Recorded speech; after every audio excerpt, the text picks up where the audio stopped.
Mari kita bangkit berdiri sebelum kita memulai ibadah kita. Kita akan berdoa dulu untuk pembukaan ibadah kita pada pagi hari ini. Mari kita fokuskan hati kita pada pagi hari ini kepada Tuhan. Singkirkan setiap pikiran-pikiran kita di duniawi ini. Biarlah kita fokus kepada Tuhan, kita beribadah raya, biar Tuhan menjamah setiap kehidupan kita. Mari kita siap berdoa. Bapa di dalam surga, kami mengucap syukur pada pagi hari ini. Kami bisa berdiri sini karena kasih anugerah-Mu. Bukan kami gagah, kami kuat Bapa. Kami bersyukur Bapa atas perlindungan yang Engkau berikan ya Bapa. Bapa di dalam surga, kami percaya Bapa Engkau hadir dan menjamah setiap jemaat-jemaat-Mu yang hadir pada pagi hari ini. Walaupun jemaat pun yang tidak hadir, mereka beribadah dengan online ya Bapa. Kami percaya dimanapun mereka berada ya Bapa, biar Roh Kudus akan menjamah mereka ya Bapa. Mereka yang sakit disembuhkan, mereka yang lemah dikuatkan ya Bapa. Terima kasih Bapa, kami serahkan semua ibadah raya ini ke dalam tangan-Mu. Bapa juga serahkan hamba-Mu yang akan menyampaikan kebenaran firman-Mu, yaitu pendeta muda Meti Marlina ya Bapa. Bapa, Engkau urapan, biar wahyu-Mu turun kepada hamba-Mu ini ya Bapa. Jamah hamba-Mu ini Bapa, biar apa yang hamba-Mu taburkan kepada kami Bapa ada berkat bagi kami semua ya Bapa. Terima kasih Bapa, kami siap untuk memulai ibadah raya kami pada pagi hari ini Bapa. Hanya di dalam nama Yesus kami berdoa dan mengucap syukur. Haleluya. Amin. Tetap berdiri saudara-saudara. Shalom semuanya. Shalom. Mari lihat kanan kiri, pastikan kita kasih senyum yang terbaik depan belakang. Katakan shalom, sehat-sehat. Salam sehat semuanya. Baiklah, kita akan segera memuliakan Tuhan. Kita semangat, kita mari katakan bahwa bersama Yesus kita akan bisa melakukan perkara yang besar. Amin. Yes. Mari kita bertepuk tangan, mari kita bersuka cita sama Tuhan. Kita katakan bersama Yesus kita dapat melakukan perkara yang besar. Amin.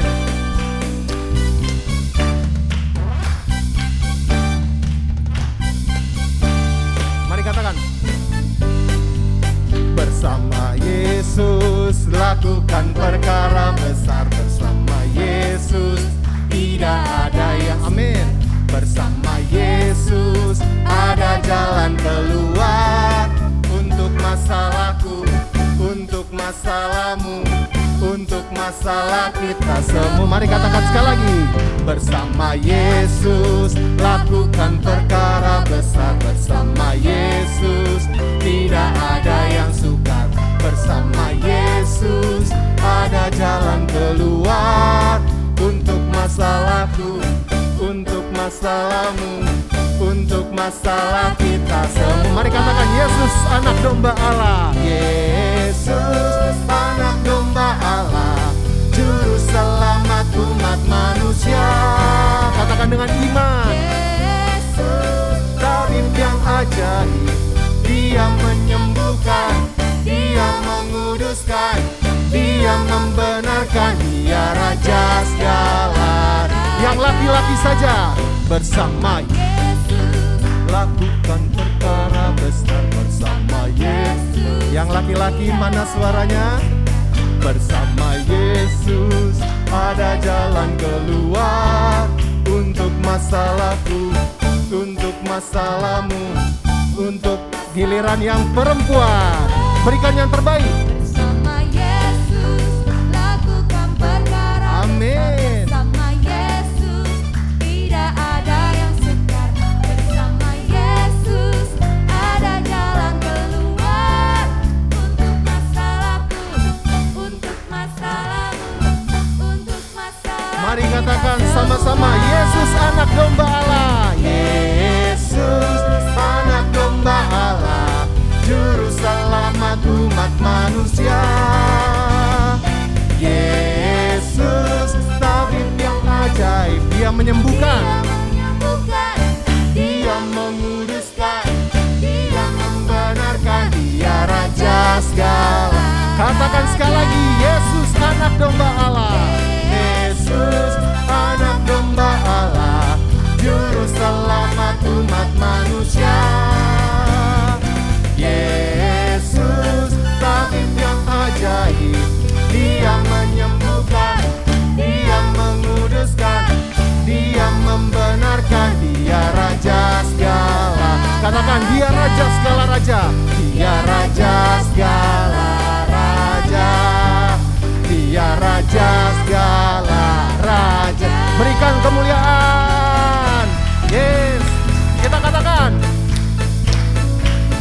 katakan Allah kita heran. Allah kita heran dan besar. Yes.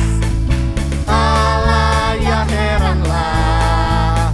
Allah yang cipta kita semua, berkati dengan limpah. Allah yang heranlah. Allah kita heran. Allah kita heran dan besar. Yes. Allah ya heranlah. Allah yang cinta kita semua, berkati dengan limpah. Allah yang heran. Allah kita heran. Allah kita heran. Katakan dengan sukacita. Allah kita heran. Sebelum kita lanjut, saya mau walaupun ditutup sama masker, saya mau semua kasih lihat senyum yang terbaik sama Tuhan. Kita kasih lambaian tangan yang terbaik buat Tuhan. Kita percaya Allah kita heran, Allah kita besar. Mari katakan, 1, 2. Allah kita Heran dan besar. Allah ya heranlah. Allah yang cinta kita semua, berkati dengan limpah. Allah yang heranlah. Allah kita heran, kita heran. Heran dan besar. Yes, amin. Allah yang heranlah. Allah yang cinta kita semua, berkati dengan limpah. Allah yang heranlah. Mari angkat tangan kita katakan, Allah kita heran. Allah kita heran. Allah kita besar. Katakan, Allah kita besar. Kita besar. Sekali lagi katakan dengan penuh sukacita. Allah kita besar. Amin. Kita percaya Allah kita heran dan besar, yang sanggup melakukan segala perkara. Mari saya undang untuk duduk kembali, saudara-saudara. Sebelum kita mendengarkan kebenaran firman Tuhan, saya mengajak untuk kita menyatukan hati kita menundukkan kepala kita menundukkan hati kita. Kita mau katakan sama Tuhan, Tuhan kami ini milik-Mu Tuhan. Mungkin dari beberapa jemaat di sini baru pertama kali mendengarkan lagu ini, tapi saya percaya jamahan Tuhan nyata di dalam hidup saudara. Dalam kesesakanku, Kau beri kedamaian-Mu. Dalam keraguan ku temukan wajah-Mu. Ya Tuhan, karena pengorbanannya Tuhan, karena pengorbanan-Mu, Kau jadikanku baru. Sungguh ku terkagum, amanku di dalam-Mu, Yesus. Mari katakan, Kau membuatku sesuai rencana-Mu. Kau memegang setiap musim hidupku. Ku serahkan semua kekhawatiranku. Katakan, ku milik-Mu. Karena pengorbanan-Mu Tuhan, karena pengorbanan-Mu, yes, Kau jadikanku baru. Sungguh, yes,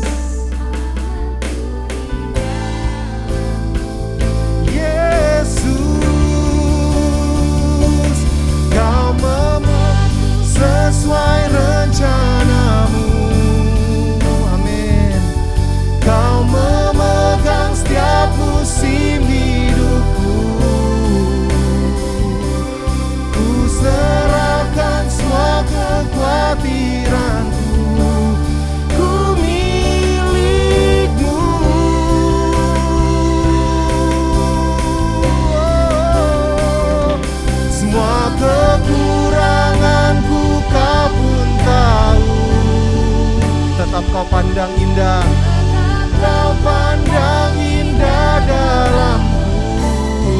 Kami angkat Tuhan, ku angkat tanganku dan berseru, ku milik-Mu.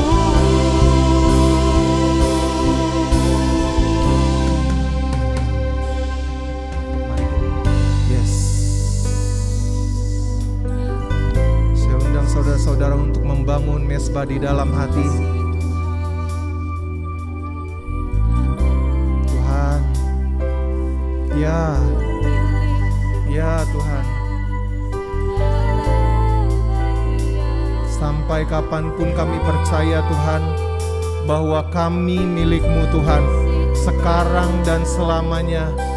Mari sembah, mari sembah. Oh, ya, yang percaya kalau mujizat Tuhan masih ada, mari keluarkan yang terbaik yang kita punya.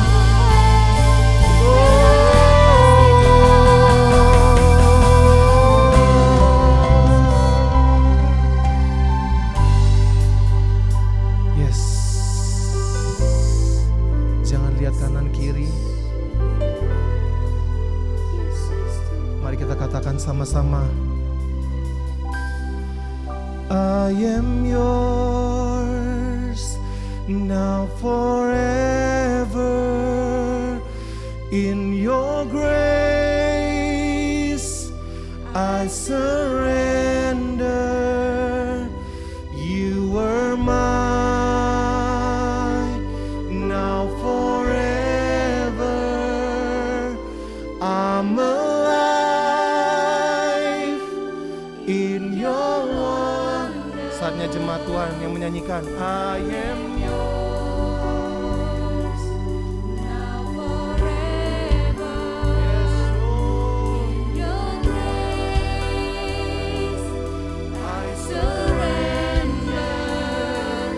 You are mine now forever. ya Tuhan Yo, mari katakan sekali lagi I am yours, I am yours now forever. I surrender. You were mine now forever. I'm alive in your wonder.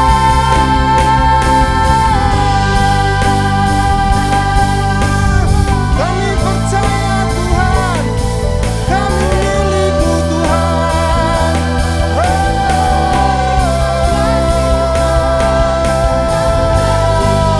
Kami bersyukur, kami punya Allah yang setia. Amin. Mari katakan sama-sama, Kau membuat kami sesuai rancangan-Mu. Kau membuatku sesuai rencana-Mu. Kau memegang setiap musim hidupku. Ku serahkan semua kekhawatiranku.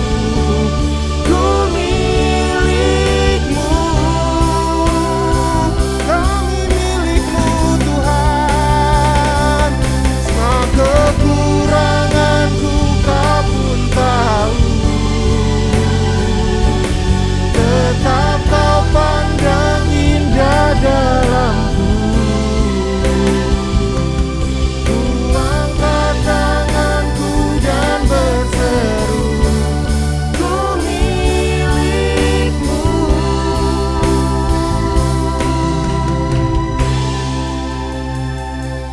Ya Tuhan.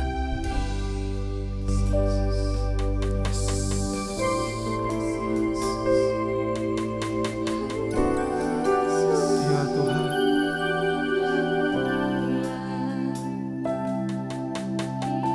Kasih Tuhan, Yes, Lord.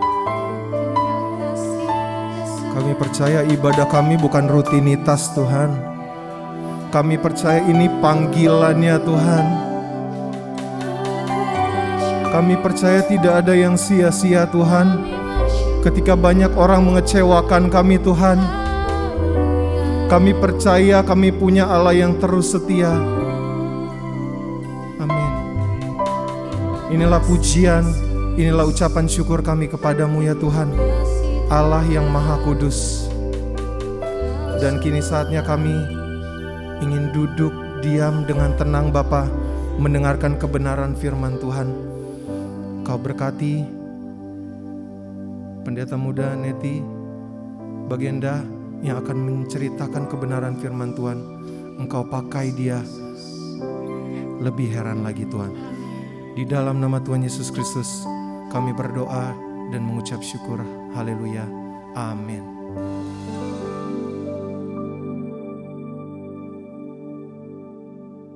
Shalom saudara, dimanapun Anda berada, senang sekali kalau hari ini bisa bertemu kembali meskipun secara virtual untuk kita kembali merenungkan firman Tuhan.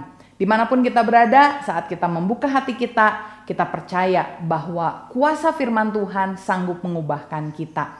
Hari ini firman Tuhan bertemakan mengembangkan potensi diri. Dan saya mau mengajak setiap dari kita untuk membuka firman Tuhan di dalam Markus pasal yang ke-6 ayat ke-41 sampai 44. Firman Tuhan berkata demikian. Dan setelah ia mengambil 5 roti dan 2 ikan itu, ia menengadah ke langit dan mengucap berkat, lalu memecah-mecahkan roti itu dan memberikannya kepada murid-muridnya, supaya dibagi-bagikan kepada orang-orang itu. Begitu juga kedua ikan itu dibagi-bagikannya kepada semua mereka. Dan mereka semuanya makan sampai kenyang. Kemudian orang mengumpulkan potongan-potongan roti 12 bakul penuh, selain daripada sisa-sisa ikan. Yang ikut makan roti itu ada 5.000 orang laki-laki. Amin. Saya mau mulai perenungan firman Tuhan kita hari ini dengan sebuah pertanyaan. Menurut Anda, di manakah terdapat kekayaan yang terbesar di dunia ini? Apakah di dalam tambang emas? Ataukah di dalam lautan di mana terdapat sumber daya minyak yang begitu luar biasa? Bukan, jawabannya adalah di dalam kuburan. Mungkin saudara bertanya, kok bisa?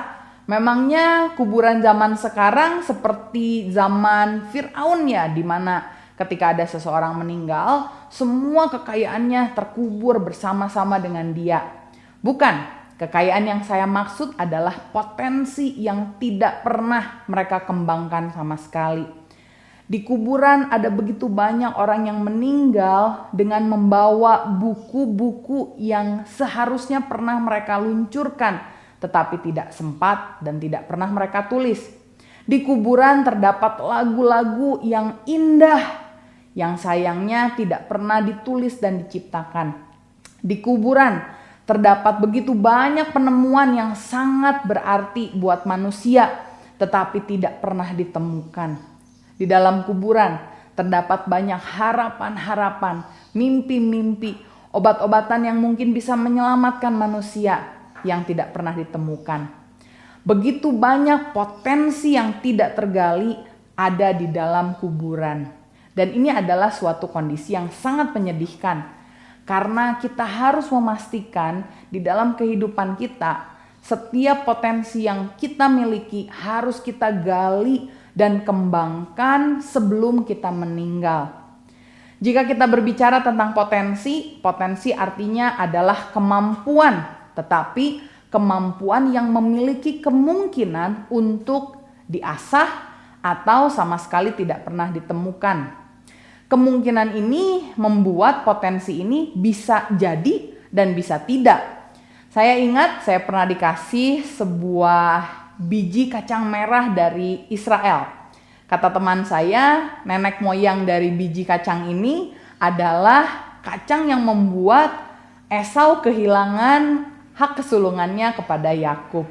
Tentu entah benar entah salah ya. Tapi yang pasti teman saya telah menanam biji kacang merah ini di pekarangannya dan biji ini tumbuh dengan lebat. Ada pohon, bahkan pohonnya menimbulkan atau mengeluarkan biji-biji lainnya. yang dia berikan kepada saya. Sementara saya memang tidak terlalu bisa untuk bercocok tanam ya. Saya coba untuk taruh biji itu di dalam tanah, saya kubur, tapi sayang biji itu tidak pernah bertumbuh. Dan seperti inilah potensi sebetulnya. Ada potensi yang berkembang, tapi ada potensi yang mati dan tidak pernah terlihat. Dan hari ini kita mau memastikan, kita mau belajar bagaimana caranya agar kita bisa mengembangkan potensi kita. Kalau saya lihat, salah satu musuh terbesar potensi adalah zona nyaman. Ada satu quote yang berkata, comfort zone kills potential. Keadaan yang nyaman seringkali membunuh potensi kita. Saya pernah lihat seekor singa yang badannya cukup gemuk ada di dalam sebuah kebun binatang. Dan terlihat sekali dia bukan singa yang bisa berlari cepat karena memang lahannya tidak terlalu besar. Dan dia juga bukan tipe pemburu karena saya perhatikan ketika ada satu tempat di mana di tempat itu biasanya daging dikeluarkan, dia hanya datang ke sana. Dia tidak perlu berusaha untuk lari, untuk memangsanya, dan mungkin berlaku seperti singa lain di rimba. Dan saya bisa melihat potensi yang dimiliki oleh si raja hutan ini tidak termaksimalkan dengan baik karena dia ada di zona nyaman. Mungkin kita juga tahu ada satu istilah, the power of kepepet. Orang yang kena masalah tidak tahu harus kemana lagi, yang kepepet biasanya mengeluarkan satu kemampuan yang dia juga tidak pernah sadari sebelumnya. Inilah yang disebut dengan potensi. Dan seringkali di dalam kehidupan kita, masalahlah yang membuat potensi kita keluar. Karena itu saat ini kalau kita sedang berada di tengah masalah, kita harus memastikan kita memakai kesempatan ini untuk mengembangkan potensi kita. Saya teringat ada satu kisah dari sebuah tokoh ternama yang mungkin saudara juga tahu, namanya adalah Distara. Tokoh ini tokoh yang sangat terkenal terutama di era 90-an, 2000 awal. Di mana saat itu dia menjual begitu banyak CD dan album musik, baik di dalam negeri maupun di luar negeri. Saya masih ingat dulu kalau mau cari apapun, kita selalu pergi ke Distara. Kita bisa nemu lagu-lagu yang sangat indah sekali ada di sana, semua dijual. Tapi kita juga menyadari bahwa seiring dengan berjalannya teknologi, orang mulai berpindah ke streaming online. Salah satunya waktu itu ada produk dari Apple, iTunes yang mulai ada, di mana orang hanya perlu membayar sedikit untuk bisa mendengarkan lagu. Dan mulailah Distara ini berkurang kepopuleritasannya. Dan waktu itu kira-kira tahun 2012 sampai 2013, pemilik dari Distara bernama Pak Wirawan Hartawan mengidap stroke. Jadi dia terserang stroke dan ditemukan ada pembuluh yang tersumbat di otaknya. Tentu itu membuat dia terpukul, apalagi dengan keadaan Distara yang sempat menurun ya. Tetapi di situ dia mencoba untuk fokus memperbaiki kesehatannya dan puji Tuhan bisa dirawat. Tapi sayang 3 bulan setelah itu dia cek ulang dan ditemukan kembali penyumbatan di tempat lain. Akhirnya dokter berkata bahwa dia harus mengubah lifestyle dia. Dia harus mengubah pola hidup dia dari pemakan daging berubah menjadi orang yang suka makan sayur. Dan mulailah dia mencoba makan sayur dan benar. Dalam waktu yang singkat, obat-obatan yang dia pakai berkurang drastis. Semua keluhan yang dia miliki hampir hilang. Dan dari situlah dia bertekad bahwa dia akan benar-benar makan sayur dengan baik. Bahkan menggeluti bisnis sayur ini. Dia banting setir jadi petani. Dia mulai pergi ke beberapa negara yang memang terkenal akan pertaniannya seperti China, ke Belanda, ke Taiwan. Dia belajar bagaimana caranya dia bisa mengembangkan sistem pertanian hidroponik. Dan saat ini dia sudah sukses membuat sebuah brand hidroponik yang bernama Hydro Farm. Luar biasa bukan? Switching karirnya dari orang pebisnis di dunia permusikan menjadi seorang petani yang saat ini pun tidak kalah suksesnya. Mungkin jika saja dia tidak pernah terkena penyakit stroke, mungkin dia tidak akan terpikir menjadi seorang petani, bahkan memiliki karir yang cukup sukses saat ini. Mungkin dia masih akan bergelut dengan bagaimana cara dia bisa menjual CD dan musik. Tetapi di sini kita bisa lihat bahwa benar, masalah membantu kita untuk menemukan potensi yang terkubur di dalam kehidupan kita. Di dalam firman Tuhan juga ada potensi yang termaksimalkan dengan baik, luar biasa sekali. 5 roti, 2 ikan bermultiplikasi, berkembang menjadi makanan yang cukup untuk memberi makan 5.000 orang. Kejadian ini sangat luar biasa sehingga dicatat oleh keempat Injil di dalam Alkitab. Padahal tidak semua mujizat dicatat di dalam 4 Injil bersama-sama. Tapi tentunya ini adalah satu kejadian yang tidak mudah untuk dilupakan oleh murid-murid Tuhan Yesus. Makanya dicatatlah di dalam keempat Injil. Dan tentunya kita juga sering mendengar tentang 5 roti dan 2 ikan ini. Ketika kita masih sekolah minggu contohnya. Kita ingat betapa luar biasanya Tuhan mengubah 5 roti dan 2 ikan untuk memberi makan 5.000 orang bahkan lebih dan sisa 12 bakul. Tapi seringkali kita lupa bahwa mujizat ini sebetulnya dialami lewat sebuah masalah. Kita mau lihat di dalam firman Tuhan. Firman Tuhan berkata demikian. Di dalam Markus pasal 6 ayat ke-34 sampai 37. Ketika Yesus mendarat, ia melihat sejumlah besar orang banyak, maka tergeraklah hatinya oleh belas kasihan kepada mereka, karena mereka seperti domba yang tidak mempunyai gembala. Lalu mulailah ia mengajarkan banyak hal kepada mereka. Pada waktu hari sudah malam, datanglah murid-muridnya kepadanya dan berkata, tempat ini sunyi dan hari sudah mulai malam.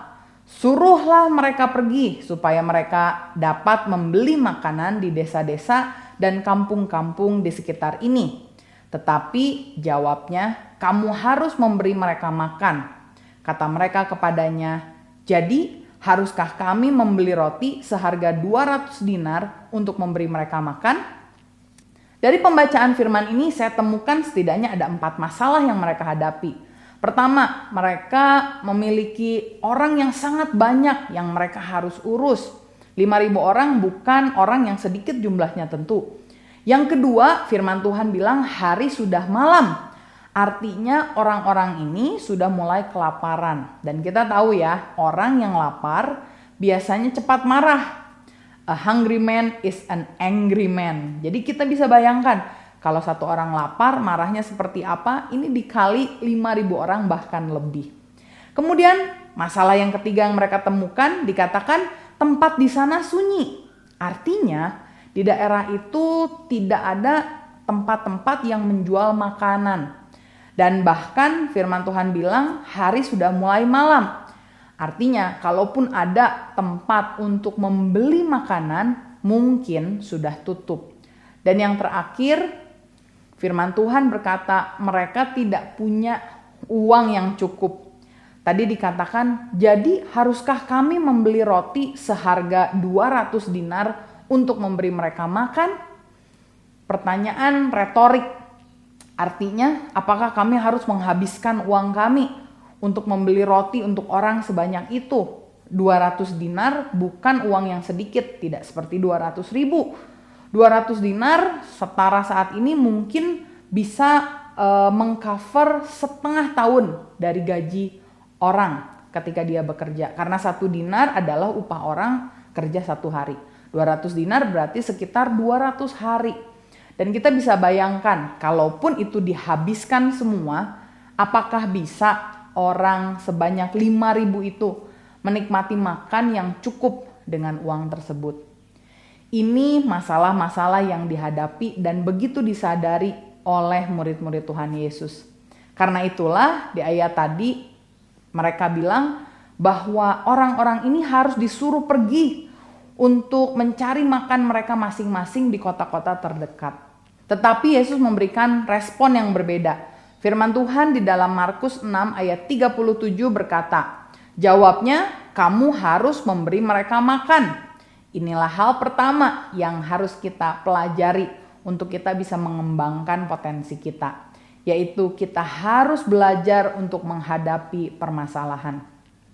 Memang sangat mudah buat kita untuk ketika ada suatu masalah terjadi, kita lari, kita kabur, kita memberikan tanggung jawab kita kepada orang lain. Sama seperti yang dilakukan oleh murid-murid Tuhan Yesus.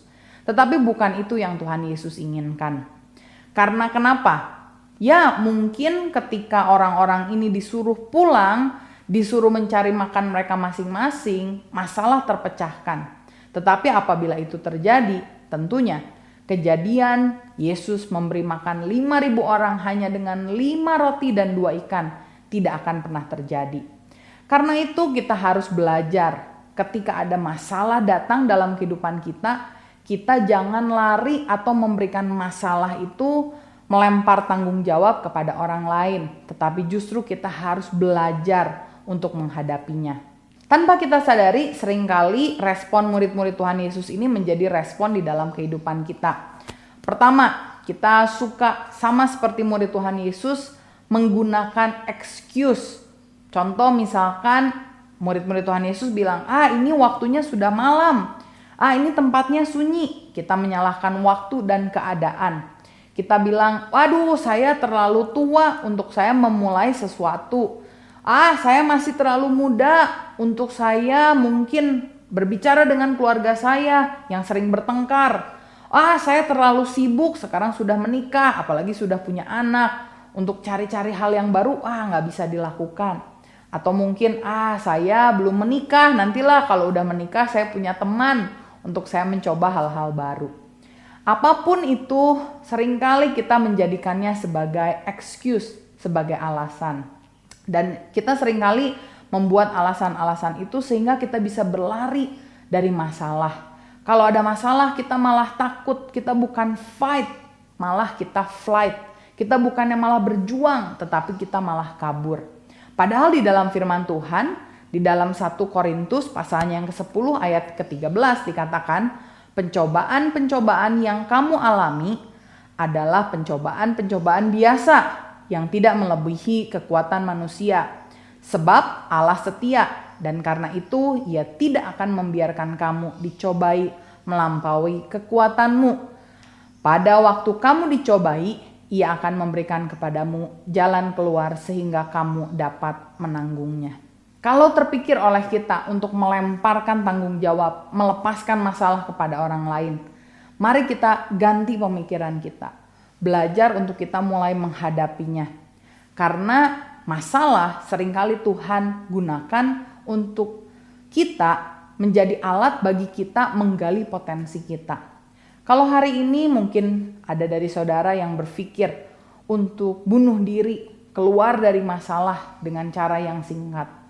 Mari saya undang saudara untuk hari ini.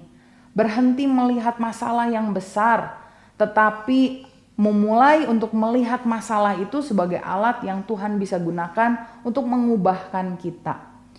Ketika kita memiliki permasalahan, jangan kita mengambil jalan yang mudah. Tetapi kita tanya Tuhan, Tuhan bagaimana saya bisa menghadapi masalah ini? Walaupun saya sudah tua, walaupun saya masih muda. Walaupun saya mungkin sudah menikah dan sibuk, walaupun saya belum menikah dan sebagainya. Mari kita gunakan belajar untuk kita bisa menghadapi permasalahan. Dan yang kedua, seringkali kita seperti murid-murid Tuhan Yesus. Kita melihat isi kantong kita dan kita bilang, Tuhan saya gak punya uang yang cukup untuk bisa saya menghadapi masalah ini. Saya mau katakan, bahwa potensi seringkali tidak ada hubungannya dengan uang. Karena itu meskipun financial kita terbatas, uang kita terbatas, tapi kita mau belajar untuk menghadapi masalah bukan dengan mengandalkan keuangan kita. Tetapi kita justru belajar menghadapi masalah dengan pemikiran tadi. Kita bertanya, Tuhan lewat masalah ini apa yang Kau ingin ajarkan? Potensi apa yang aku harus kembangkan? Jangan biarkan masalah finansial membatasi kita untuk kita tidak berbuah. Ada seorang anak wanita dari Sulawesi Tenggara yang juga tidak punya uang yang banyak. Dia berasal dari keluarga yang sederhana. Dia suka bantu orang tuanya, ibunya untuk jualan sayur-sayuran, tapi dia punya potensi dan punya keinginan untuk bisa bermain bulu tangkis. Dan di waktu itu dia suka pinjam raket ibunya untuk dia main bulu tangkis, tapi raket itu masih terlalu besar. Dan ketika dia bermain, karena di depan halaman rumahnya banyak pasir, seringkali raketnya ini putus.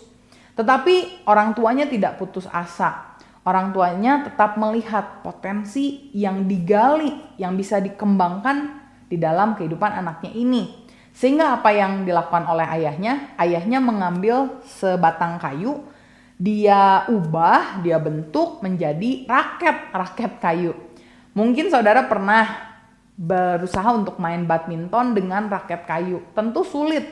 Bukan hanya pantulannya yang tidak melambung tinggi, tetapi raket kayu itu kan cenderung berat ya. Tapi dia tidak terhenti langkahnya.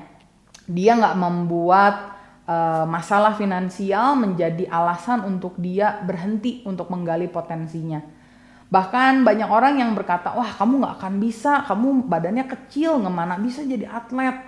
Tetapi orang tua dari si anak perempuan ini, dia bertekad untuk membawa anaknya ke pelatnas. Dan sampai akhirnya singkat cerita, mereka bisa membawa anak ini masuk ke dalam pelatnas. Dan ketika hendak membayar pelatihnya, dia hanya punya uang 200.000. Tentu secara akal sehat, mana bisa sih tanpa uang, tanpa koneksi, kita bisa jadi atlet yang bertumbuh baik di Jakarta. Tetapi itu sekali lagi tidak menghentikan semangatnya. Dan saudara tahu siapa anak ini? Namanya adalah Apriani Rahayu. Dia merupakan pasangan dari ganda wanita bulu tangkis Grecia Poli yang memenangkan pertandingan Olimpiade Tokyo 2020 mendapatkan medali emas. Anak ini tumbuh walaupun dengan segala keterbatasan ekonomi dia bisa menang, berhasil menjadi juara. Dan yang menariknya lagi adalah Grecia Poli, dia merupakan orang yang paling tua memenangkan Olimpiade emas di cabang bulu tangkis, sementara Apriani Rahayu adalah yang termuda. Ini menunjukkan bahwa entah muda, entah tua, kita tidak boleh memakai alasan itu untuk kita lari dari masalah. Tetapi justru mau kita muda, tua, kaya, miskin, atau apapun itu, kita harus bisa menghadapi masalah sehingga potensi kita bisa tergali dengan baik. Dan hal yang kedua yang kita ingin belajar, bagaimana caranya kita bisa mengembangkan potensi kita, ada di ayat yang ke-38. Markus 6 ayat 38, Yesus berkata kepada mereka, "Berapa banyak roti yang ada padamu? Cobalah periksa." Ini adalah hal kedua yang kita harus pelajari, yaitu belajar untuk memeriksa apa yang kita punya. Seringkali di dalam kehidupan kita fokus melihat yang tidak ada, sehingga kita melupakan apa yang ada dan yang kita bisa kembangkan di dalam kehidupan kita. Dan inilah yang Yesus mau kita lakukan di dalam kehidupan kita saat kita mengembangkan potensi kita, yaitu kita melihat apa yang ada. Karena di dalam kehidupan setiap orang, setidaknya ada satu talenta yang Tuhan berikan, satu potensi yang bisa digali. Tentu ada orang lain yang punya 2, punya 5, punya 10, itu urusan mereka. Tetapi yang Tuhan mau di dalam kehidupan kita adalah kita mengembangkannya sampai maksimal. Dari perumpamaan talenta, orang yang diberi 1, 2, 5, Tuhan hanya meminta jumlah sesuai dengan apa yang diberikan kepada mereka. Seharusnya yang 1 menjadi 2, yang 2 menjadi 4, yang 5 menjadi 10. Artinya potensinya sudah dikembangkan secara maksimal 100%. Karena itu temukanlah potensi di dalam kehidupan kita. Cari, periksa what is your strength. Nah, karena itu hari ini saya mau memberikan tips bagaimana cara kita menemukan potensi strength kita dengan singkatan strength, STRENGTH. Agak panjang ya, karena itu kalau bisa kita catat sehingga kita bisa lakukan di dalam kehidupan kita. Yang pertama adalah S. S itu artinya searching atau mencari. Coba cari kegiatan apa yang menarik hati kita, meskipun belum pernah kita lakukan. Misalnya, saya tertarik untuk bikin keramik dari tanah liat, atau saya tertarik untuk belajar masak, padahal biasanya saya belum pernah coba buat keramik, menggambar, melukis, atau apapun itu. Coba cari setidaknya 10 kegiatan yang menarik hati dari kita. Kemudian yang kedua adalah T. T untuk try, artinya mencoba. Dari setiap 10 kegiatan tadi, cobalah ambil waktu untuk mencoba satu persatu. Seringkali kita berhenti di mencari dan kita tidak pernah mencoba. Padahal ketika nanti kita mati, ada quotes yang bilang kita menyesali apa yang tidak kita lakukan dibandingkan apa yang pernah kita lakukan. Karena itu kita belajar untuk mencoba. Kemudian yang ketiga adalah R. R itu singkatan dari repeat, artinya mengulang. Dari 10 tadi sudah dicoba semuanya, ambil 2 atau 3 kegiatan dan coba diulangi beberapa kali. Lihat apakah Anda masih tertarik ataukah Anda hanya ingin mencobanya sekali saja. Kemudian singkatan yang selanjutnya adalah E, elaborate. Elaborate artinya mengembangkan. Bahasa bekennya ngulik ya. Kalau kita udah mencoba 2 atau 3 dan mengulangi kegiatan itu, coba diulik. Ya, seperti tadi Pak Wirawan mencoba hidroponik, tetapi dia coba elaborate, dia kembangkan, dia ulik. Mungkin kandungan dari airnya diganti, suhunya diganti, cara menumbuhkannya diganti, sehingga kita bisa menemukan cara yang lebih detail. Skill kita semakin mendalam. Kemudian selanjutnya nurture atau menjaga. Nah, ini yang agak sulit. Kita biasanya senang mencoba hal baru, tetapi kalau untuk menjaga secara konsisten seringkali kita berhenti ya. Coba kegiatan itu kita masukkan dalam jadwal kita. Contoh, saya suka ngevlog misalkan. Ambil 1 hari di dalam 1 minggu di mana Anda khususkan waktu itu untuk ngevlog atau untuk masak atau untuk melukis, apapun itu. Coba nurture it, pelihara, masukkan ke dalam jadwal kita. Kemudian grow, bertumbuh. Perhatikan dari kemampuan Anda mana yang bertumbuh dengan signifikan. Salah satu caranya adalah kita melihat tanggapan teman-teman sekitar kita. Misalkan kita nggak pernah masak, kita belajar masak, kita mulai buka PO, kita udah ngulik bahannya, resepnya kita ganti.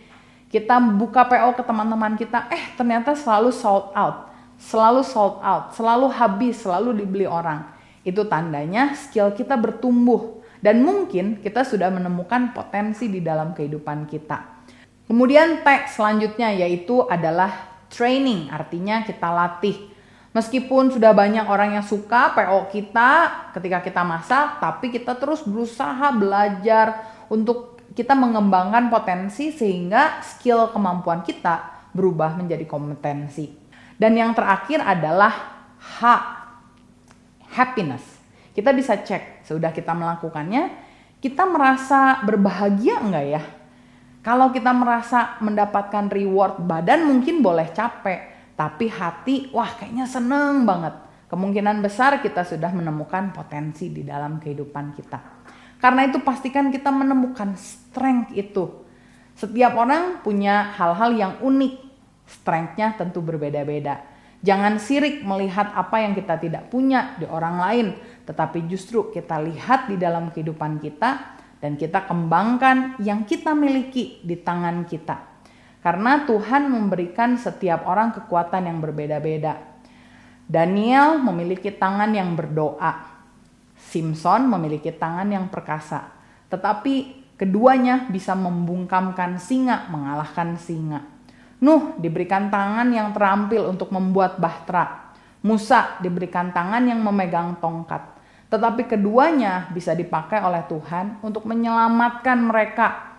Satu dari banjir, satu dari laut yang kemudian terbelah oleh tongkatnya.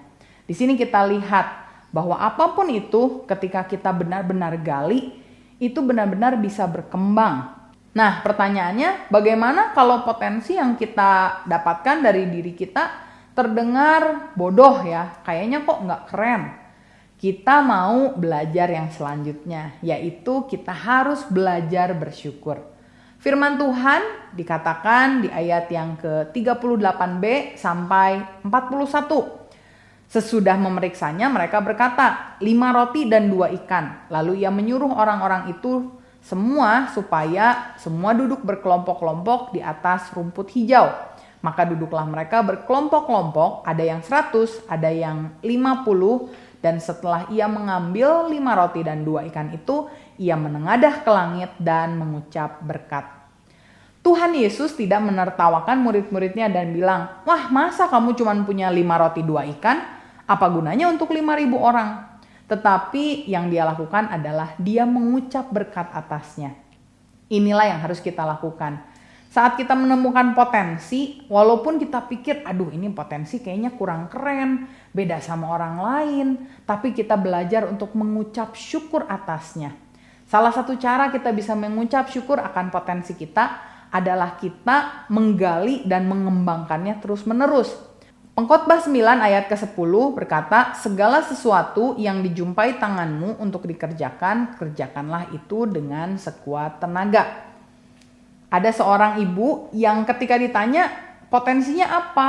Saya ini jago untuk cari barang-barang diskon. Dan dia sangat suka belanja. Akhirnya apa yang dia lakukan? Dia mulai cari tempat-tempat diskon, dia tulis harga-harganya, dia tawarkan ke teman-temannya dan dia ambil margin 5%. Dia bilang saya akan ambil margin 5%, tapi pokoknya barang itu saya belikan tahu sampai nanti saya kirim pakai paket. Dan teman-temannya senang sekali karena memang harganya murah-murah. Dia mengembangkan bisnis yang kita kenal dengan sebutan just tip atau jasa titip. Sekarang wanita itu punya 5 akun just tip dan dia sudah bisa mempekerjakan beberapa orang. Khusus untuk menolong ibu-ibu yang mungkin bekerja, tidak bisa pergi, tidak bisa cari barang-barang murah untuk beli sama dia dan dia kembangkan usaha ini menjadi bisnis yang luar biasa. Dari sini kita melihat mungkin ada potensi yang kita rasa aduh kayaknya nggak penting ya. Tapi ketika kita kembangkan terus, kita lakukan dengan sekuat tenaga, percayalah itu akan berkembang dengan baik dan luar biasa. Di Amerika ada sebuah TV show yang disebut dengan The Shark Tank. TV show ini menghubungkan investor yang disebut dengan The Sharks dengan orang-orang yang baru mengembangkan usahanya. Orang-orang yang entrepreneur ini diminta untuk mempresentasikan dagangannya dan kemudian The Shark, investor ini menentukan apakah mereka tertarik untuk menginvestasikan uang mereka kepada produk tersebut. Suatu hari ada seorang yang bernama Jimmy Siminoff yang datang dan dia menawarkan sebuah produk namanya adalah Doorbot. Doorbot ini adalah kamera yang disertai dengan bel di rumah ya. Jadi kalau kita tahu ada orang pencet bel rumah kita, Doorbot ini bisa menunjukkan kamera, jadi muka dari orang tersebut terlihat dan dia bisa memiliki feature two-way talking. Jadi kalau kita tidak ada di rumah, kita bisa lihat dari HP kita nih, siapa yang datang ke rumah kita dan kita bisa bahkan ngobrol sama mereka. Misalkan ada tukang paket, ya kita bisa bilang, Pak taruh aja di depan. Ini terjadi di tahun 2013, di mana kalau sekarang banyak produk seperti itu. Tapi saat itu belum terlalu banyak. Dia meminta untuk The Sharks memberikan dia 700.000 US dollar, sekitar 10 miliar. Tapi tidak ada satu shark pun yang mau untuk invest di dalam perusahaannya itu. Dia pulang ke rumah begitu terpukul, dia begitu sedih. Dan dia tahu di dalam kehidupan dia sudah menemukan beberapa penemuan yang juga gagal ya. Tapi dia tidak berhenti, dia terus berusaha. Dia bercerita bahwa ketika ditolak dia begitu terpukul sampai beberapa waktu dia masih suka bangun malam, jam 3 pagi dia menangis karena dia punya seorang anak dan istri yang harus dia kasih makan. Dia hampir bangkrut. Tetapi dia terus berusaha, dia percaya akan produknya. Dia yakin ini bisa berkembang. Dan kemudian dia terus menawarkan ke orang lain sampai akhirnya dia menemukan seorang investor, dan pada 2018 perusahaan besar Amazon mengakuisisi perusahaan yang dimiliki oleh Jimmy ini yang sekarang namanya dikenal dengan sebutan Ring. Berapa jumlah uang yang diberikan oleh Amazon untuk mengambil perusahaan Jimmy? 1,2 sampai 1,8 billion US dollar. Artinya kalau setara dengan rupiah 20 sampai 26 triliun. Bisa bayangkan, 2013 dia ditolak. Investor tidak ada yang mau ambil perusahaan dia. 2018 1,2 sampai 1,8 billion US dollar. 20 sampai 26 triliun diakuisisi oleh Amazon. Luar biasa sekali. Ini menunjukkan kepada kita satu pelajaran yang lain yang kita bisa lakukan saat kita mengembangkan talenta kita, yaitu kita belajar untuk terus bergerak dan tidak mudah menyerah. Firman Tuhan berkata di dalam ayatnya yang ke-41, dan setelah ia mengambil 5 roti dan 2 ikan, ia menengadah ke langit dan mengucap berkat, lalu memecah-mecahkan roti itu dan memberinya kepada murid-muridnya supaya dibagi-bagikan kepada orang-orang itu. Begitu juga kedua ikan itu dibagi-bagikan kepada mereka. Mari kita tidak berhenti di bersyukur, tetapi kita lakukan yang terbaik dengan tangan kita. Kita terus berusaha meskipun banyak godaan, tantangan, orang yang menolak, kita terus lakukan. Karena di dalam firman Tuhan, 5 roti 2 ikan tidak bermultiplikasi di dalam keranjang. Tetapi ketika mulai dibagikan, saat ada tangan yang bergerak, tangan yang bekerja, tangan yang berusaha, mulai 5 roti 2 ikan itu berubah. Bertambah banyak, bertambah banyak, bertambah banyak. Amsal pasal 10 ayat yang keempat berkata, tangan yang lamban membuat miskin, tetapi tangan yang rajin menjadi kaya. Anak muda, berhentilah untuk mau disebut generasi rebahan. Mari kita justru disebut sebagai generasi gesit, cekatan, yang bergerak, yang berdampak, terus maju.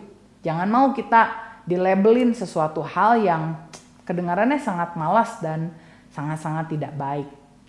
Inilah yang harus kita lakukan agar potensi kita semakin terus berkembang dan bertumbuh. Rasanya kurang lengkap kalau kita berbicara soal potensi dan kita tidak menyebut Nick Vujicic, orang yang menghadapi penyakit tetra amelia, tidak punya tangan, tidak punya kaki, tetapi dia hidup di luar dari keterbatasannya.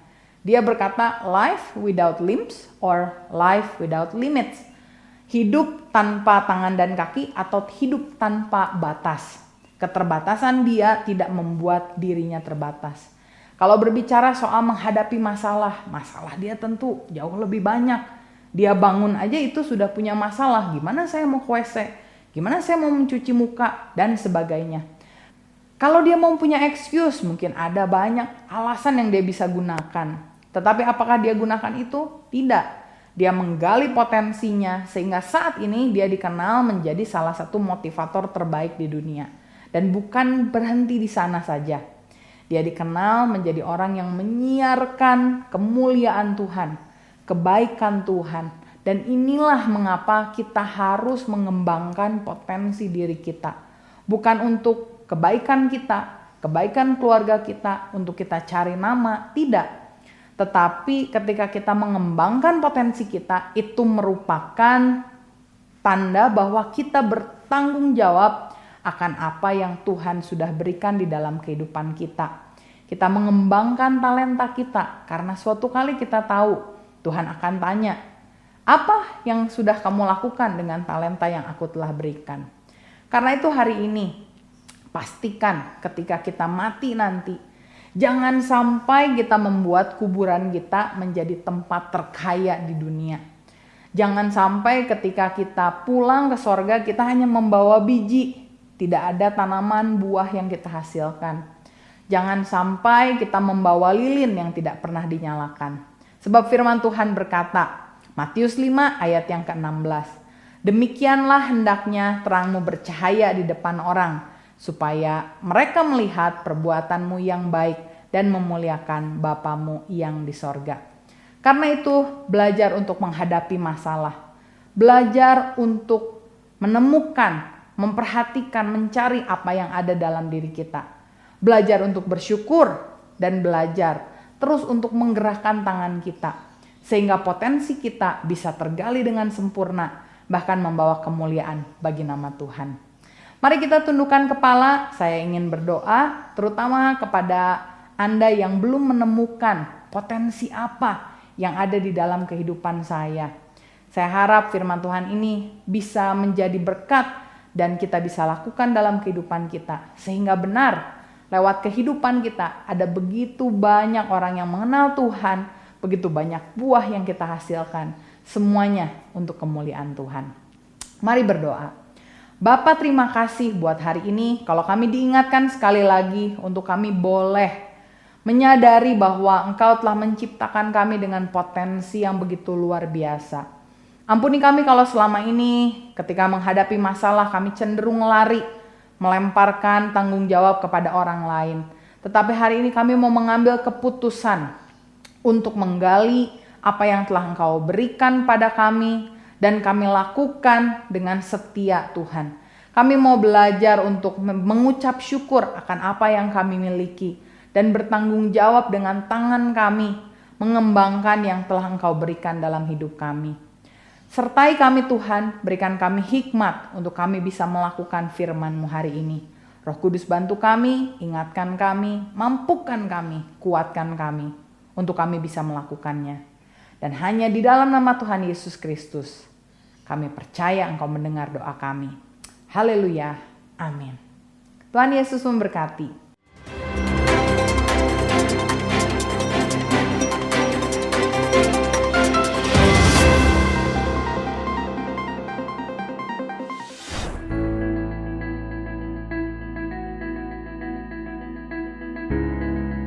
Bapak Ibu, mari saya mendorong kita semuanya untuk tetap semangat, tetap berdoa, karena saya percaya doa dapat mengubah segala sesuatu.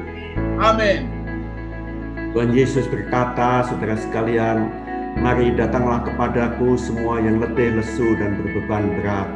Aku akan memberikan kelegaan kepadamu. Saudaraku, tidak ada hal yang lain yang kita bisa lakukan kecuali kita datang mendekat pada Tuhan. Lewat doa pagi semacam ini, saya sungguh diberkati Tuhan. Lewat doa pagi semacam ini, saudara sekalian, yang tadinya lemah kembali dikuatkan oleh Tuhan.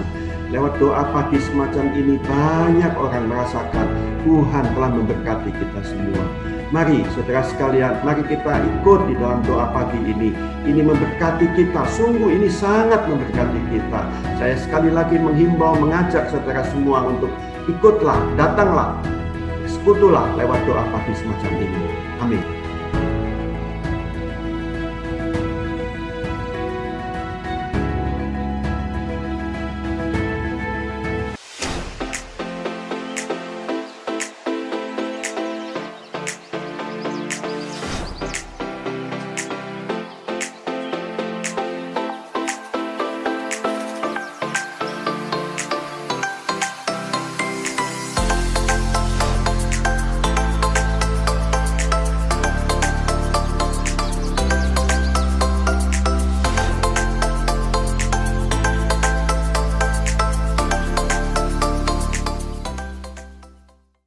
Bapa, kami bersyukur karena Tuhan baik dan melawat kami siang hari ini. Kami percaya Tuhan memberkati kami. Tuhan memulihkan kami, bahkan memberikan kami kuat kuasa Roh Kudus-Mu untuk mampu hidup berjaga-jaga, mengetahui kondisi kami hari-hari ini. Terlebih kami boleh mendekatkan diri kepada Tuhan. Berkati hamba-Mu Ibu Neti yang sudah menyampaikan firman hari ini. Tuhan pakai lebih lagi menjadi alat bagi kemuliaan nama Tuhan. Terima kasih Bapak, kami berdoa buat bangsa dan negara kami. Kiranya anugerah Tuhan tercurah atas bangsa kami, sehingga COVID ini segera berlalu dari Indonesia. Terima kasih Tuhan, beri hikmat kepada pemerintah, pada Presiden maupun setiap jajaran menteri, supaya apa yang boleh dilakukan, biarlah Tuhan berkarya. vaksin yang sudah dikirim dari luar negeri, kami berdoa biarlah juga dapat berguna bagi masyarakat yang se-Indonesia, sehingga daerah-daerah yang masih dalam zona hijau Tuhan boleh pulihkan kembali. Terima kasih Tuhan. Kami menyerahkan para pemimpin rohani kami dimanapun berada, hamba-Hamba-Mu. Tuhan memberkati rumah tangga, keluarga, pekerjaan mereka diberkati. Kami menyerahkan kota Harapan Indah Bekasi dalam tangan Tuhan. Biarlah kota ini jadi kota orang benar, kota yang diberkati dalam nama Tuhan Yesus. Dan seluruh pengurus pelayan-pelayan Tuhan, sidang jemaat-Mu, GBI Harapan Indah, yang sakit disembuhkan, yang lemah dikuatkan, yang susah dihibur, yang bergumul dalam ekonomi pekerjaan, dibuka jalan oleh Tuhan. Terima kasih. Kami sadar sedikit waktu lagi Tuhan akan datang. Oleh sebab itu biarlah kami tidak bermain-main dengan hidup kami. Kami boleh mencari Tuhan dengan sungguh-sungguh. Ini bukan waktu untuk santai-santai. Karena kami percaya surga harus penuh dengan jiwa-jiwa dan neraka kosong. Kami tahu iblis sedang bekerja keras merusak tatanan dunia ini. Tapi kami tahu Roh Kudus lebih besar. Roh yang ada dalam kami jauh lebih besar. Biarlah Tuhan tolong dan mampukan kami. Terima kasih Bapak, ini doa dan pengharapan kami. Bapak Ibu sidang jemaat, mari angkat kedua tangan, siapkan hati dan terimalah berkat dari Tuhan. Tuhan memperhadapkan wajahnya kepadamu pada hari ini dan memberi engkau kasih karunia. Diberkati waktu kita masuk, diberkati waktu kita keluar, diberkati waktu apa yang kita kerjakan dengan tangan kita, dibuat Tuhan berhasil. Sekarang angkatlah tanganmu, terimalah berkat dari Bapa di surga. Terimalah berkat daripada Allah Bapa di sorga, kasih karunia dalam Yesus Kristus, dan melalui persekutuan yang indah dalam kuat kuasa Roh Kudus, tinggal tetap menyertai kita mulai hari ini sampai Maranatha. Yesus Kristus datang pada kali yang kedua, menjemput kita di awan-awan yang permai. Yang percaya dan sudah diberkati Tuhan, mari katakan bersama, amin.